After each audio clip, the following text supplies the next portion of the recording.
नरेश रोज रोज नए नए आदमियों को पकड़ के ले आता है। पति नहीं दलाल बन चुका है वो। मैंने समझाने की कितनी कोशिश की पर सुनने को तैयार ही नहीं। मम्मी आप टेंशन मत लो, मेरी क्लाइंट से मीटिंग है, मुझे जाना पड़ेगा। और पापा की तरह कोई गवर्नमेंट जॉब तो है नहीं कि 9 से 6 की नौकरी करो और फिर आराम। अरे बेटा रात के 8 बजे हैं, मीटिंग तो कल भी हो सकती है ना। मम्मी आप समझते नहीं हो, सक्सेसफुल होने के लिए ना थोड़ी एक्स्ट्रा मेहनत करनी पड़ती है। अच्छा अब मैं जा रही हूँ, मैं आपको ना आने के बाद कॉल करती हूँ। बाय। ठीक है बेटा, अपना ध्यान रखना। हाँ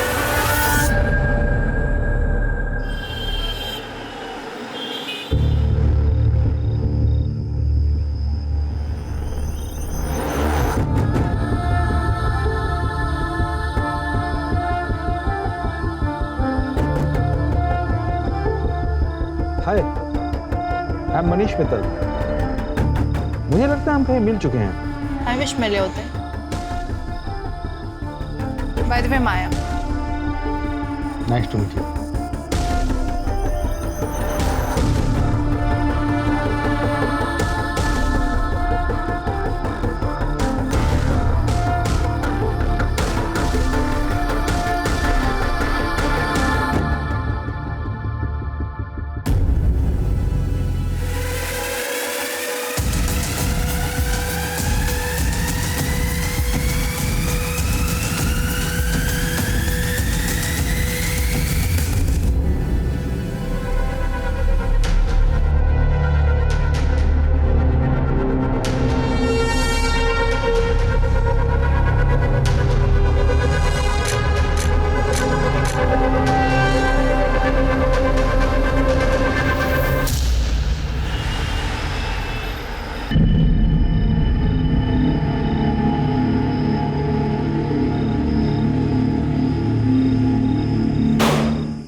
Happy birthday to you.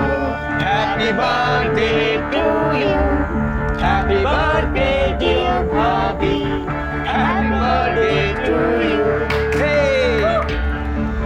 Happy birthday भाभी। शीतल, हमारी शादी के बाद ये तुम्हारा पहला बर्थडे है, तो ये खास तुम्हारे लिए मेरी तरफ से। अब ये बताओ तुम्हें क्या चाहिए? डाइवोर्स। मजाक कर रही हो क्या भाभी? भाभी कल भैया ने आपके लिए इतनी बड़ी सरप्राइज पार्टी रखी है। शहर के बहुत बड़े बड़े लोग आ रहे हैं और आप कैसी पार्टी कर रही हो?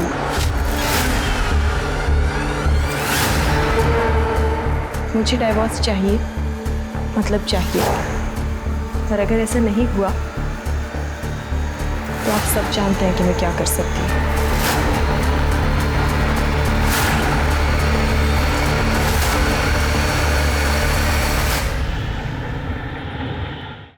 शीतल जी, मैंने आपकी केस हिस्ट्री और एविडेंस देख लिए हैं, बट सॉरी टू से इट्स नॉट वेरी स्ट्रॉन्ग। अब देखना है कि इस बेस पर हम आपकी तरफ से उनके खिलाफ कितना स्ट्रॉन्ग केस बना सकते हैं।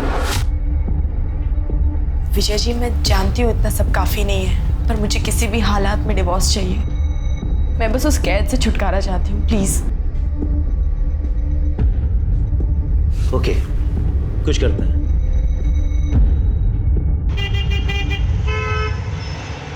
हाँ पापा ये जॉब बहुत अच्छी है, यहाँ बहुत कुछ सीखने में मिल रहा है। और आप देखना मेरा प्रमोशन भी ना बहुत जल्दी हो जाएगा। चलो अच्छा है, पर मैं तुझसे नाराज हूँ। तेरी माँ बता रही थी कि तू मेरा 9 से 5 की सरकारी नौकरी का मजाक उड़ा रही थी। तुम दोनों माँ बेटी मिलकर मेरी पीठ पीछे मेरी बहुत चुगली करते हो, हैं? मैं आप दोनों को बहुत मिस कर रही हूँ। अच्छा मम्मी वो मैंने पैसे भिजवाए थे, आपने चेक किए ना? हाँ मिल गए। बस इसी तरह तरक्की करती रहे और तेरा काम अच्छे से चलता रहे। जैसी टाइम मिले मिलने आ जाना। हाँ बहुत जल्दी आऊंगी। अच्छा मम्मी एक इम्पोर्टेंट कॉल आ रहा है, मैं आप लोगों से बाद में बात करती हूँ। Bye, love you. Hello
Sheetal ji, guess what?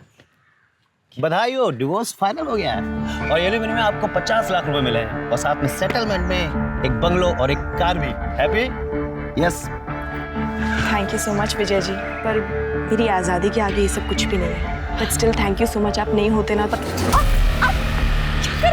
इस चोट ने मेरे पैसे से तेरा घर तो भर दिया है, लेकिन याद रखना ये पैसा तुझे कभी हजम नहीं होगा। छोड़ो। हेलो मिस्टर, क्या हो रहा है? क्या हो रहा है?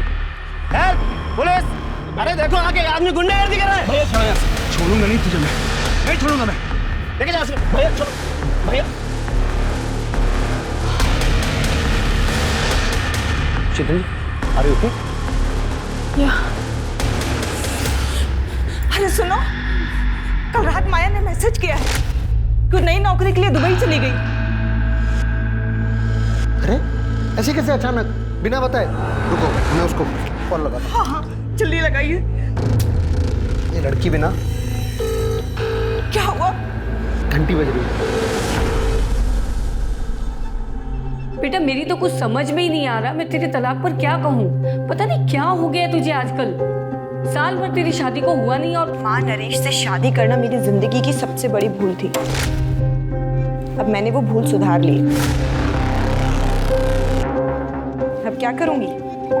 अब सबसे पहले अपनी आजाद जिंदगी जीऊंगी, उसके बाद एक अच्छी सी नौकरी ढूंढूंगी। माँ, मैंने बहुत सारी जगह ना रेज्यूमेज दे दिए अपने। बेटा वो बहुत बड़े लोग हैं, संभल कर रहना। माँ, तुम बेकार में चिंता कर रही हो, कुछ नहीं होगा मुझे। अब देखना, अब मेरी लाइफ बिल्कुल सेट है। हाँ माँ, मैं कोशिश करूंगी जल्द से जल्द टिकट्स मिल जाए। तुम बस अपना सारा का सारा सामान पैक रखो। Okay bye.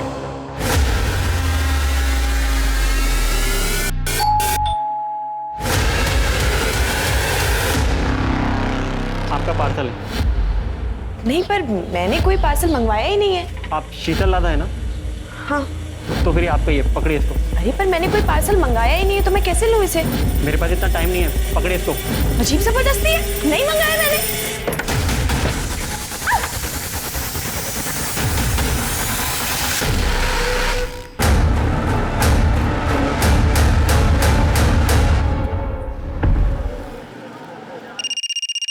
हेलो।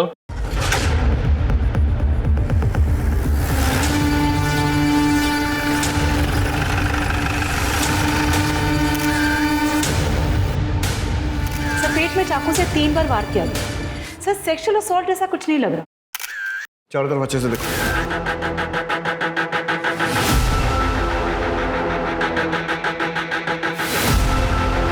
ऐसा करो, घर के कोने कोने में, दरवाजे पर, डोर पर सब जगह से फिंगरप्रिंट लो और आस पड़ोस में पूछताछ करो। देखो पड़ोसियों ने किसी को आते जाते देखा है क्या? सर।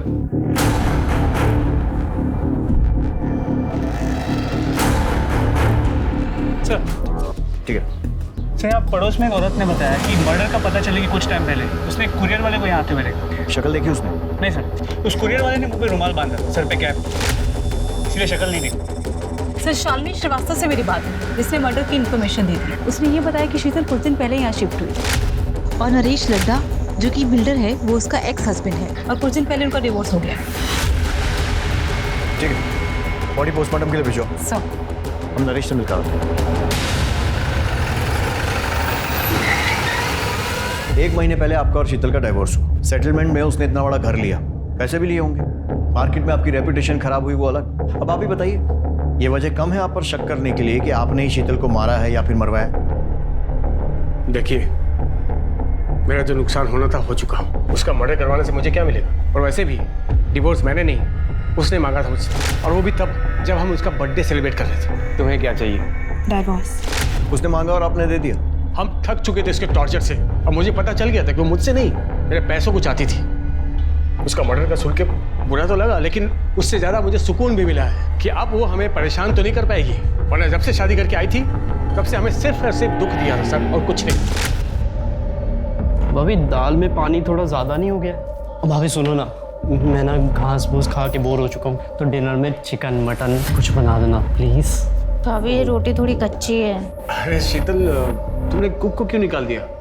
वो ठीक ठाक खाना बना रहा था। क्यों? खाना ठीक नहीं बना रही हूँ मैं? हाँ? और सब्जी खाने में क्या प्रॉब्लम? अपने अपने स्वाद के लिए जरूरी है किसी की जान ली जाए?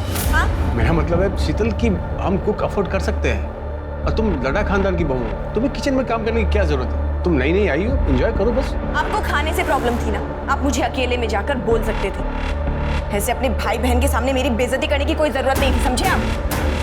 भाभी आप गलत समझ रहे अरे बिल्कुल ठीक समझ रही हूँ मैं।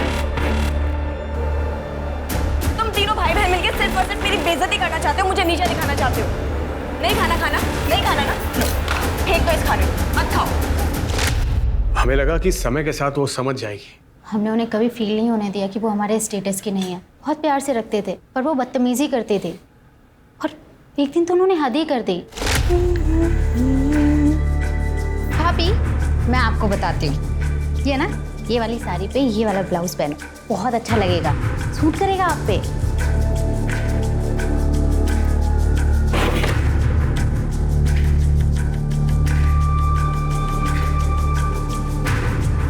भाभी क्या कर रही हो आप? काट क्यों रही हो? तेरे छूने के बाद में अब मैं इसका पोछा भी नहीं बना सकती। और रही बात फैशन की, तो वो मुझे तेरी जैसी बहन जी से सीखने की कोई जरूरत नहीं। जिसके पास पैसा तो बहुत है, पर ओढ़ने पहनने की जरा सी अकल नहीं। आप लोग इतनी शराफत दिखा रहे थे और वो बदतमीजियां करती जा रही थी, क्यों? शायद उनकी नज़र सिर्फ हमारे पैसों पर थे, वरना वो प्रीतम से ऐसी बात नहीं करते। सर को बताओ ना, सर को बताओ। क्या हुआ? भैया वो कुछ महीने पहले की बात है, भैया काम से बाहर गए हुए थे और शीतल भाभी मेरे रूम में आई। जी भाभी, क्या काम है बताइए? कुछ नहीं, वो मैं बोर हो रही थी तो मैंने सोचा तुम्हारे पास आके थोड़ा टाइम पास कर लूं। क्या कर रहे हो तुम? वाओ, कितना सुंदर कॉम्प्लेक्स है। काश ऐसे ही कॉम्प्लेक्स मेरा भी होता। वैसे हो सकता है अगर तुम चाहो तो। हाँ भाभी, मैं भैया से बात करूँगा। नहीं, भैया को बीच में लाने वाली कौन सी बात है? अगर ये हम दोनों के बीच में हो सकता है तो। उनसे उस दिन बड़ी मुश्किल से मैंने पीछा छुड़ाया। भैया को बताने से डर लगा, इसलिए मैंने दीपा से शेयर किया। वो ये सब चाल चला करती थी। सुना आपने? कितनी घटिया औरत थी। एक तो मैं इस बात से निकल नहीं पाया कि उसने मेरे साथ क्या किया है, क्यों किया, और आप मुझ पर उसके मर्डर का इल्जाम लगा रहे। प्लीज सर, मैं हाथ जोड़कर आपसे विनती करता हूँ सर, हमें परेशान मत कीजिए। हमारा उसके मर्डर से कोई लेना देना नहीं है। सर, अगर ये लद्दा फैमिली सच कह रही तो शीतल बहुत ही मक्कार और धोखेबाज हो रहा है। मिश्रा, कितने लोगों को जानते हो जो सामने से अपनी गलती मानेगी? वैसे भी ये स्टोरी की एक ही साइड है, शीतल की साइड तो हमने सुनी नहीं है, जो उसकी माँ हमें बताई। शीतल बहुत अच्छी लड़की थी और ये शादी भी उसने अपनी मर्जी से की थी। सब कुछ ठीक चल रहा था। मेरी समझ में आज तक ये बात नहीं आई कि उसने डिवोर्स क्यों ले लिया। क्यों ले लिया मतलब? उसने आपको नहीं बताया था? कहाँ बताया, कहाँ मिली वो मुझसे। हमेशा फोन पर ही बात होती थी और जब भी मैं उससे पूछती तो वो यही कहती थी कि वो जो कर रही है सब ठीक है, मिलूंगी तब बताऊंगी। लेकिन उसकी नौबत ही नहीं आई। उससे पहले वो मुझे छोड़कर चली गई। ठीक है, फिलहाल के लिए आप जा सकती हैं, जरूरत पड़ी तो आपसे फिर कांटेक्ट करेंगे। ठीक है सर।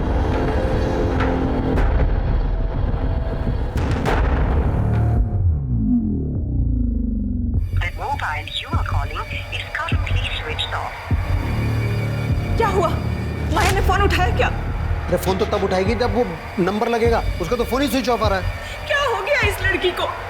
5 दिन हो गए, दुबई से सिर्फ फोटो भेज रही है, यानी कि कम से कम एक कॉल तो कर ले। अरे ये भी तो हो सकता है कि इंडिया का नंबर वहाँ काम ना कर रहा हो और वहाँ का नंबर लेने में टाइम लग रहा हो। एक बार और कोशिश करो। तुम सब ठीक होगा, तुम जाओ, एक गिलास पानी लेके आओ मेरे लिए। सर। हाँ मिश्रा।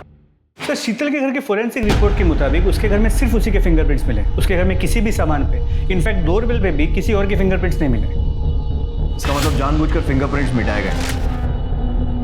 शीतल उस घर में कुछ महीनों पहले शिफ्ट हुई थी, लेकिन इस टाइम में भी कोई ना कोई तो घर में आया होगा, किसी ने तो डोरबेल बजाई हो। मतलब यह कि जिसने भी उसे मारा या मरवाया है, सोची समझी प्लानिंग है। सर, शीतल की पोस्टमार्टम रिपोर्ट्स आ गई। सर, इसके मुताबिक उसकी मौत दोपहर 1 से 3 के बीच में हुई और चाकू से 3 बार पेट में वार किया गया, पर मौत से पहले रेप या सेक्सुअल असॉल्ट ऐसा कुछ भी नहीं लग रहा।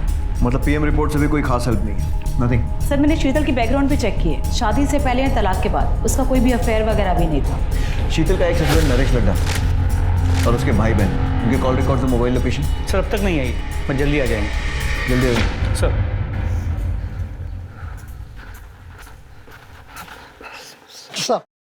साहब हमारा नाम वीरेंद्र शर्मा है, हमारी पत्नी उर्मिला शर्मा सर। सर हम मेरठ से आए सर। सर हमारी बेटी माया शर्मा यहाँ दिल्ली में इस एरिया में रहती है सर। वो पिछले 1 हफ्ते से मिसिंग है सर, और अब तो फोन भी उसका ऑफ आ रहा है सर। घबराइए मत। सिंह सर, इनकी कंप्लेंट लिखो, लड़की की पूरी डिटेल्स लो और ऐसा ही राणा से बोलना जैसी आए तो फॉलो अप करेंगे। Okay sir. बेटी को ढूंढ दीजिए। आप फिक्र मत कीजिए, आप अपनी कंप्लेंट लिखवाइए, हम जल्द से जल्द उसे ढूंढने की कोशिश करें। सर ये नरेश और उसके भाई बहन तीनों बहुत कमीने हैं,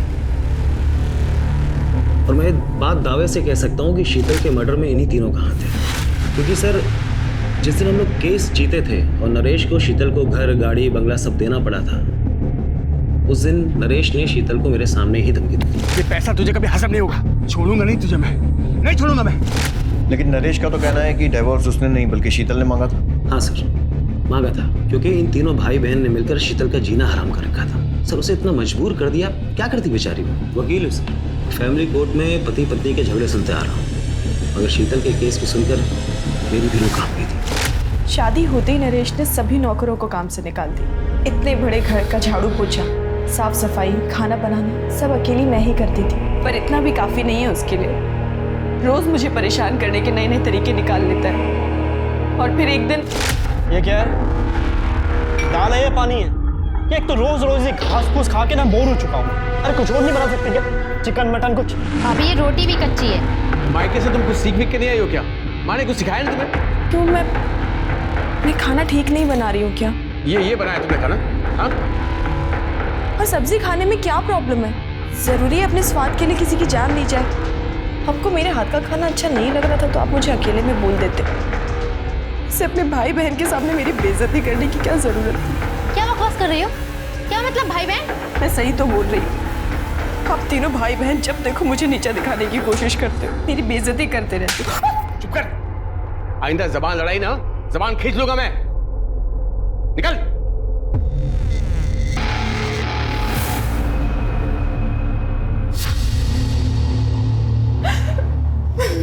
अरे अरे भाभी, आप रो क्यों रही हो आप? अरे मैं कह रहा हूँ ना, चुप हो जाओ, चुप हो जाओ। क्या कर रहे हैं आप? हाथ हटाइए। अरे हाथ हटा? अरे मैं तो हाथ हटा दूंगा भाभी, पर भैया शाम को जिसको ला रहे हैं आपसे मिलाने, उसका हाथ कैसे हटाओगे? क्या? नरेश तुम अपना काम निकलवाने के लिए मुझे किसी ऑफिसर के साथ सोने के लिए बोल रहे हो? नरेश बीवी हूँ मैं तुम्हारी। चिल्ला मत। तुझे क्या लगा रे? मुझ जैसे बिल्डर ने तुझ जैसे गरीब से शादी बिहार में पागल होकर की है? तेरे पास ये शक्ल ये फिगर नहीं होती ना, तुझ जैसे को मैं घास भी नहीं डालता। अच्छा चल ठीक है, सुन, ज़्यादा नाटक मत कर, जल्दी से तैयार हो जा। और सिर्फ आज याद रखना, मुझे उसे सिर्फ खुश करना है ताकि वो 50 करोड़ का कॉन्ट्रैक्ट मुझे दे दे। तो कुछ नहीं, समझी? सिंपल। नहीं, मैं ऐसा कुछ भी नहीं करने वाली। क्या बोली तुम? क्या बोली? भैया क्या कर रहे हो? क्या चाहते हो? ऑफिसर का मूड खराब हो जाए इसकी सूजी हुई शक्ल को देख के, और कॉन्ट्रैक्ट हमारे हाथ से निकल जाए? समझा इसको, जल्दी से तैयार हो जाए, नहीं तो जान से जाएगी।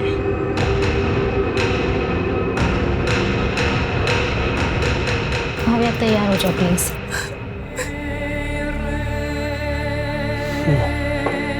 पियो पियो ना मेरी जान, अरे पियो ना।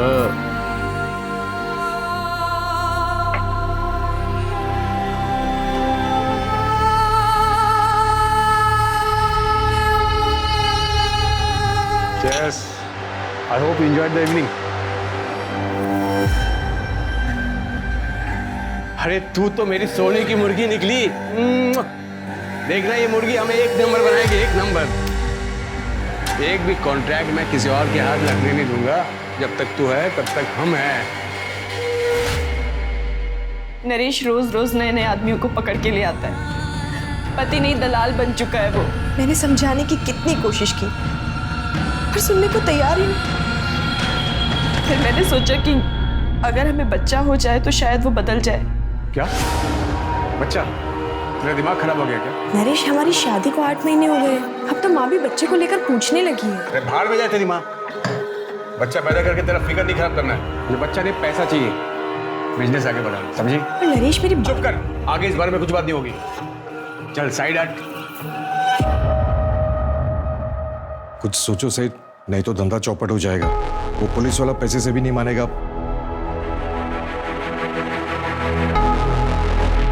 ठीक है, मैं कुछ करता हूँ। सुन, एक पुलिस वाले ने नाक पे दम कर रखा है, तुझे उसे खुश करना होगा।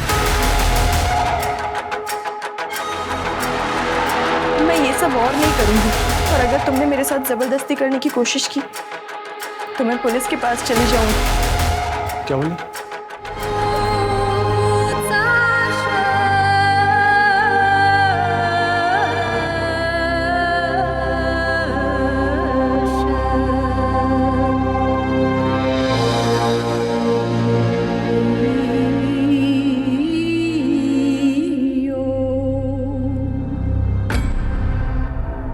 आप प्लीज मुझे जाने दीजिए, मैं ये सब अपनी मर्जी से नहीं करती। मेरा पति जबरदस्ती मुझसे करवाता है अपने बिजनेस के चक्कर में। आप पुलिस वाले हो ना, आप मेरी मजबूरी समझिए और प्लीज मेरी मदद कीजिए। अरे ड्यूटी पे भी जाना है, चल बिस्तर पे चल। नरेश साला कमीना है, लड़की का पैसा बचा लिया। चल। एक मिनट, मैं बस वॉशरूम जाकर आऊं प्लीज। अरे यार मूड खराब कर दिया, जल्दी जा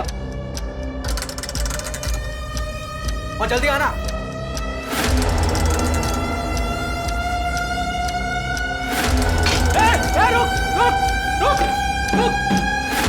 शीतल ने उस पुलिस वाले के साथ की बातचीत की रिकॉर्डिंग कर ली थी और घर जाकर के नरेश को सुना दिया, जिसमें पुलिस वाला खुद मान रहा था कि नरेश शीतल को मजबूर करता था दूसरों के साथ सोने के लिए। वो रिकॉर्डिंग सुनकर नरेश ने क्या किया? दरअसल उस शाम शीतल का बर्थडे था, तो इन तीनों भाई बहन ने मिलकर उसे सरप्राइज पार्टी दी। वो लोग उसे इमोशनल यूज करके वो रिकॉर्डिंग डिलीट करवाना चाहते थे, मगर शीतल ने साफ साफ कह दिया कि उसे डिवोर्स चाहिए। वो रिकॉर्डिंग अभी कहाँ है? नरेश के पास। वो इसी शर्त पर डिवोर्स के लिए तैयार हुआ था कि शीतल रिकॉर्डिंग से वापस कर देगी और इसकी जितनी भी कॉपियां हैं वो सब डिलीट कर देगी। और अगर देखा जाए तो इस हिसाब से नरेश के खिलाफ कोई भी सबूत नहीं मिलता। उस पुलिस वाले का नाम क्या था? सर वो आप जानते हैं कि मैं बता नहीं सकता, लेकिन शीतल के लिए दुख होता है। कितनी मुश्किल से उसे वो सब चीज़ें मिली थी जिसकी वो हकदार थी। सर उसके कातिल को प्लीज़ छोड़िए। तो लट्टा फैमिली का बैकग्राउंड चेक किया, पता चला काफ़ी टेढ़े लोग, कंस्ट्रक्शन बिजनेस में है तो काफ़ी ऊपर तक कॉन्टैक्ट्स, कॉल रिकॉर्ड्स में गुंडे, हिस्ट्री शीटर्स, इन सब के नंबर्स, और इनके खिलाफ धोखाधड़ी के केसेस भी रजिस्टर्ड। मोबाइल लोकेशन चेक की? जी सर, लेकिन 10 तारीख को इनमें से किसी की भी मोबाइल की लोकेशन शीतल के घर के आसपास की नहीं।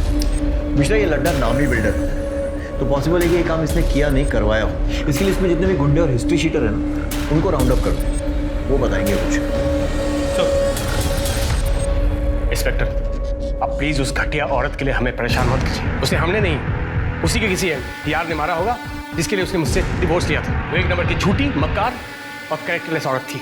वैसे हमारी इंक्वायरी में आपका कैरेक्टर भी कुछ ऐसे ही आ रहा है, और अगर वो इतनी बुरी थी तो फिर घर, गाड़ी, पैसा ये सब देकर सेटलमेंट क्यों करना पड़ा? कोर्ट में प्रूव क्यों नहीं कर पाए? एक्चुअली वो मुझे ब्लैकमेल कर रही थी, एक ऐसी चीज को लेकर जिसे मैं कभी बाहर नहीं आने दे सकता था। और वो चीज उस पुलिस वाले की रिकॉर्डिंग थी जिसके साथ सोने के लिए आपने उसे भेजा था। किस रिकॉर्डिंग की बात कर रहे हैं आप? मैं तो ये फोटो की बात कर रहा हूँ। पता नहीं ये फोटो शीतल के पास कैसे आई और उसने अपने वकील को दे दिया। कहाँ से आई मतलब? आपका कहने का मतलब है कि फोटो फेक है? Did I say that? No, did I say that? Fake है। हाँ ये सच है कि मैं इस लड़की के साथ सोया था, लेकिन ये फोटो किसने कब खींची और शीतल के पास कैसे आई मुझे नहीं पता। कौन है लड़की? I don't know. मैं एक कॉन्फ्रेंस मीटिंग में गया था, उसके बाद वो लड़की मुझे मिली और वहीं थोड़ी बहुत कुछ बातचीत हुई। उसके बाद उसने मुझे रूम में इन्वाइट किया।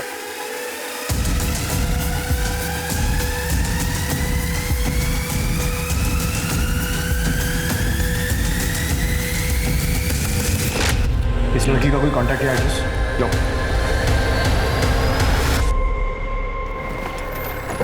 नरेश की बातों से एक अलग ही एंगल है। मतलब शीतल का वकील उसे जितना शरीफ बताने की कोशिश कर रहा है, शायद वो ऐसी है नहीं। मिश्रा, बात करो फोटो में वो लड़की कौन है, वो फोटो खींची किसने है, और शीतल के पास वो फोटो किसने भेजी है ठीक उस वक्त जब डाइवोर्स की प्रोसीडिंग चल रही है? सर 2 दिन हो गए कंप्लेंट कराए हुए सर हमारी बेटी अभी तक मिसिंग है सर। आपका केस तो ऐसा ही राणा देख रहा है। राणा कहाँ है? सर राणा साहब तो केस के सिलसिले में बाहर गए। आइए आप मेरे साथ, संभल के। एक मिनट दिखाइए।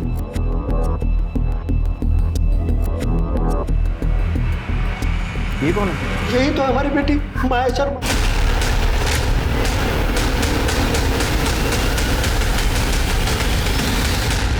सर हमारी बेटी माया 7 तारीख को नई दिल्ली से दुबई गई थी नौकरी ज्वाइन करने के लिए। ये देखिए साहब, दुबई से फोटो भेजती है पर कॉल करते हैं तो उठाती नहीं है, कॉल बैक भी नहीं करती है। सर शुरू में तो 1-2 दिन हमने इंतजार किया कि फ़ोन करेगी, पर बाद में तो उसका फ़ोन भी स्विच ऑफ हो गया। फिर हम लोग मेरठ पुलिस के पास गए, उनसे कहा तो उन्होंने कहा कि हाँ आप लोग दिल्ली जाइए, क्योंकि वो माया दिल्ली में ही रहती थी। माया दिल्ली में क्या कर रही थी? सर मार्केटिंग में नौकरी करती थी सर, सब कुछ अच्छा खासा चल रहा था। उसने रहने के लिए घर ले लिया था और खर्चे के लिए हमें पैसे भेजती थी। मम्मी वो मैंने पैसे भिजवाए थे, आपने चेक किए ना? फिर अचानक 7 तारीख को उसका SMS आया कि उसने नौकरी छोड़ दी है, उसको दुबई में नई नौकरी मिली है और इसलिए वो वहाँ जा रही है। जाने से पहले हमसे मिलकर भी नहीं गई। यहाँ पर किस कंपनी में जॉब करती थी? सर ये तो कभी मैंने उससे नहीं पूछा। ठीक है, अभी आप जा सकते हैं। मिश्रा, माया के पिछले 2 महीने के कॉल रिकॉर्ड्स, मोबाइल लोकेशन और जितनी भी जानकारी मिल सकती है निकालो।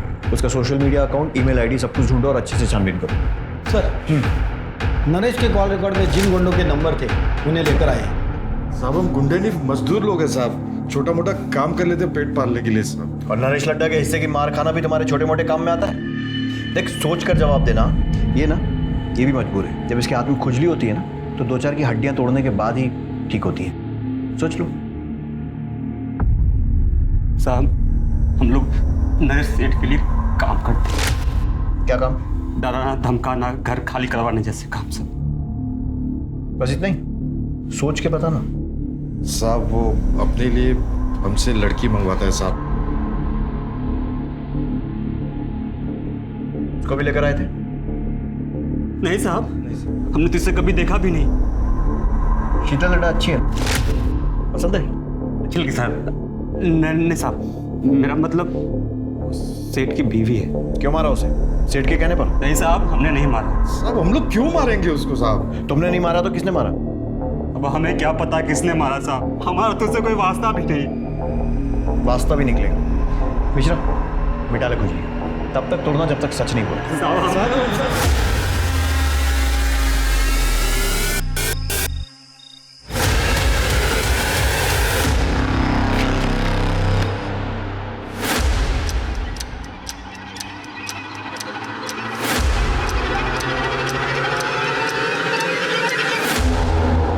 सर माया ने 7 तारीख को दोपहर 2 बजे की दुबई जाने की फ़्लाइट की टिकट निकाली और 7 तारीख की सुबह 10 बजे उसने ऑनलाइन चेक इन भी किया। मतलब वो सही में दुबई जा रही है? देख के तो ऐसा ही लगा, लेकिन ना वो एयरपोर्ट गई ना उसने फ़्लाइट ली। टिकट लिया, ऑनलाइन चेक इन भी किया, तो फिर फ्लाइट क्यों छोड़ दी? हो सकता है लास्ट मिनट उसका मन बदल गया हो, या फिर किसी ने ज़बरदस्ती उसे जाने से रोका। लेकिन दोनों ही केसेस में वो दुबई वाले पिक्चर्स कहाँ से आए जो उसने अपने माँ बाप को भेजे?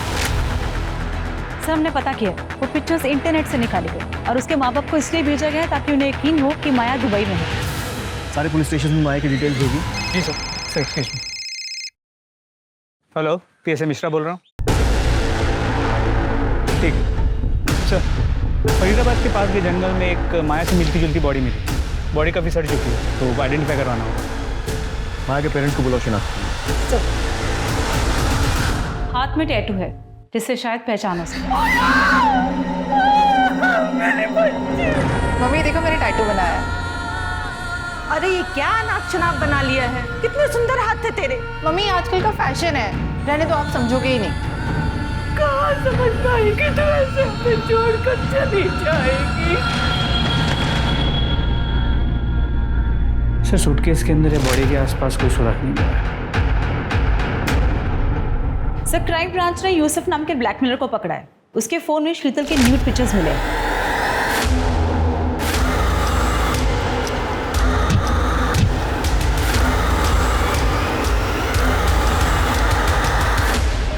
सर ये फोटो मुझे प्रतिम ने सेंड किया था सर। प्रतिम लड्डा?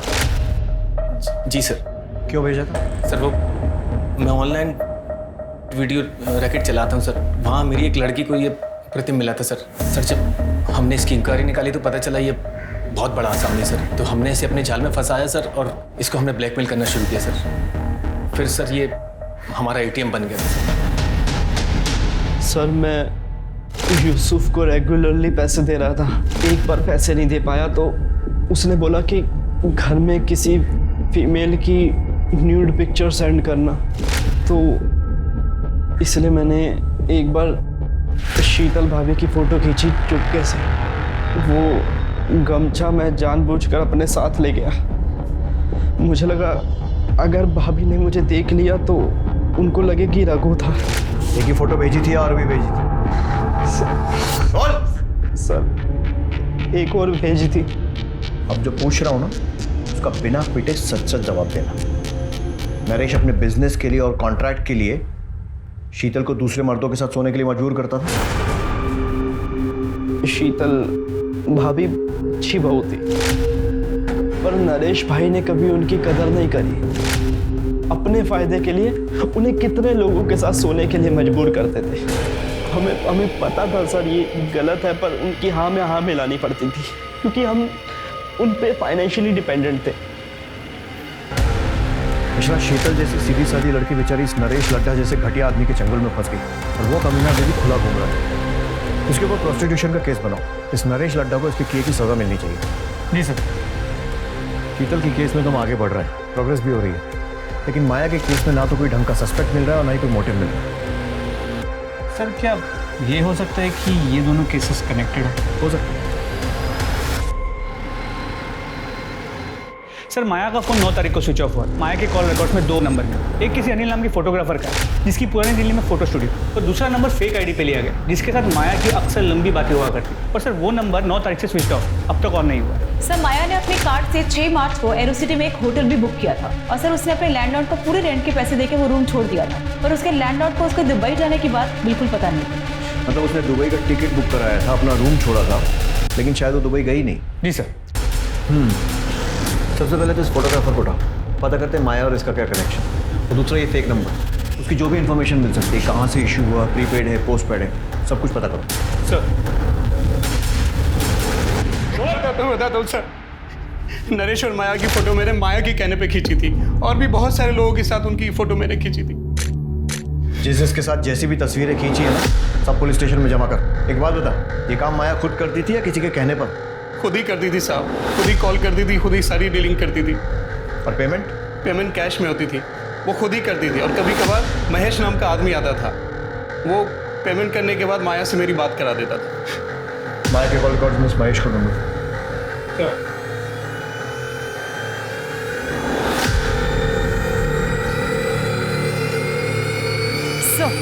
महेश का पता चल गया।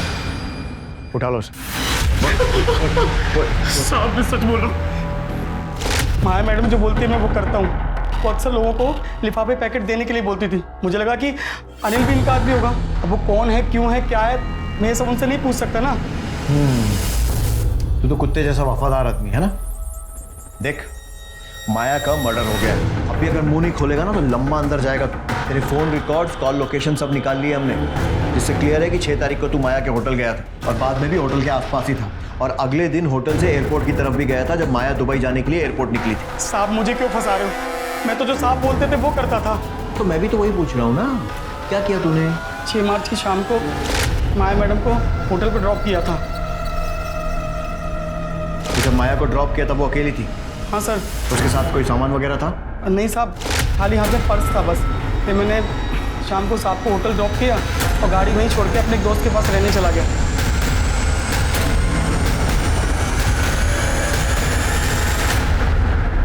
साहब ने कहा था कि अगले दिन 4 बजे आ जाना होटल, तो मैं उनको 4 बजे लेने पहुंच गया। सर मैडम नहीं आ रही? अरे हाँ महेश, तुझे बताना भूल गया था, वो तो 2 बजे की फ्लाइट से दुबई चली गई। चल देख क्या रहा, चल ना। Yes sir. सही बता, इन दिनों में तूने कुछ ऐसा देखा या सुना जो तुझे अजीब लगा?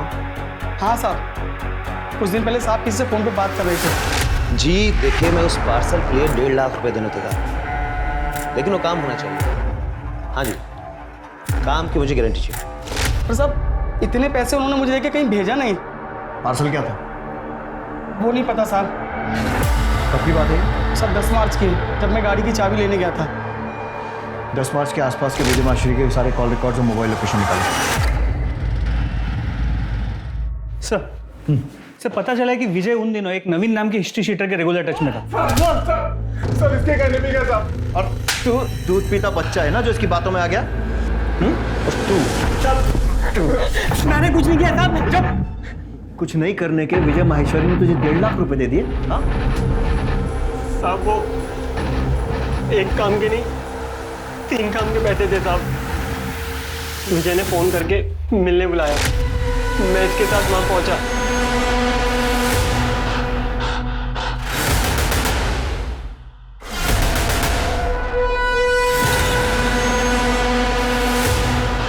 मर गई क्या? एक की दवा देकर बेहोश किया, मारने का काम कर।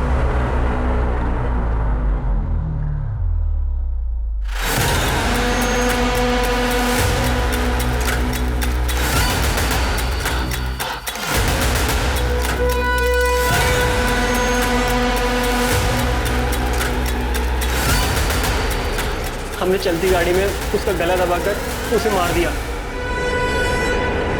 और थोड़े आगे जाकर सूटकेस को जंगल में फेंक दिया। तो पहला हुआ माया का मर्डर, दूसरा उसकी बॉडी को ठिकाने लगा, तीसरा बता। तीसरा शीतल का मर्डर।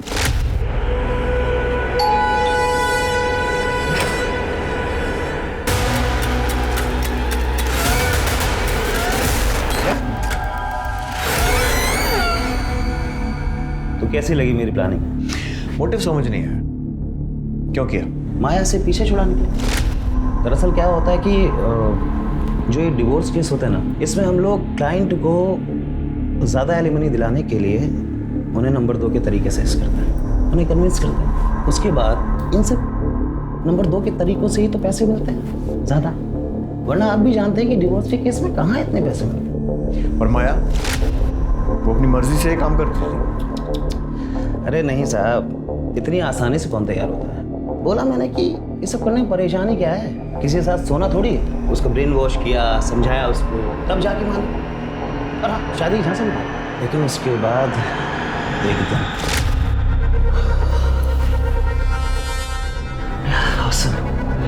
सिसली तुम कमाल हो। एक बार और हो जाए। एक बार क्यों, 10 बार करेंगे। रियली? लेकिन उससे पहले तुम्हें मुझे अपनी फर्म में पार्टनर बनाना होगा, अपनी बीवी को डिवोर्स देना होगा और मुझसे शादी करनी होगी। ये क्या बकवास कर रही हो? मुझे देखकर या सुनकर लग रहा है कि मैं बकवास कर रही हूँ। शुरू में मुझे लगा कि भूल जाएगी, मगर नहीं साहब, वो तो पीछे पड़ के रहेगी। फिर मुझे लगा कि इसका कुछ ना कुछ तो इलाज करना पड़ेगा। तभी सडनली मुझे शीतल के केस से एक आइडिया मिला और मैंने डबल गेम किया। मैंने माया को नरेश के पास ये कह कर भेजा कि इस केस से ना हमें बहुत पैसे मिलने वाले हैं और इतने पैसे कि हम उस पैसे से अपनी नई जिंदगी शुरू कर सकते। और उसके बाद मैंने अनिल से माया और नरेश की फोटो खिंचवा ली और उन फोटोओं से मैंने शीतल को घर, पैसा, गाड़ी सब दिलवाया। इतना तो मैंने भी एक्सपेक्ट नहीं किया था, तो मैंने भी अपनी फीस बढ़ा दी, जिसकी वजह से मेरे और शीतल में झगड़ा हुआ और उसने मुझे पुलिस की धमकी तक दे डाली। फैमिली कोर्ट में नरेश ने शीतल को सबके सामने धमकी दी थी कि वो उसे छोड़ेगा। इसी बात का मैंने फ़ायदा उठाया और एक साथ दोनों को ख़त्म करने का प्लान किया, ताकि दोनों केस में नरेश का नाम आए और वो फंस जाए। तो मैंने माया की 7 तारीख की दुबई की फ़्लाइट बुक की, उसका ऑनलाइन बोर्डिंग पास निकाला, ताकि आप लोग जब छानबीन करें तो आप लोगों को माया के दुबई जाने वाली बात सच लगे। अगले दिन होटल से निकलते वक्त मैंने उसकी कॉफ़ी के कप में नींद की गोलियाँ डाल दी।